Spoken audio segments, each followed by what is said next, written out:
कढ़ाई में 2 बड़े चम्मच तेल, एक मीडियम साइज़ की प्याज बारीक बारीक कट करके डाली है।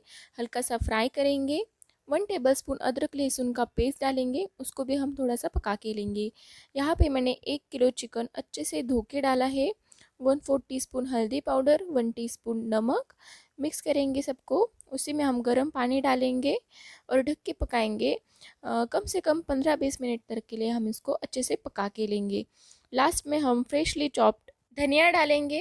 अच्छे से सबको मिक्स करेंगे और यहाँ पे हमारा हॉट चिकन का सूप रेडी है।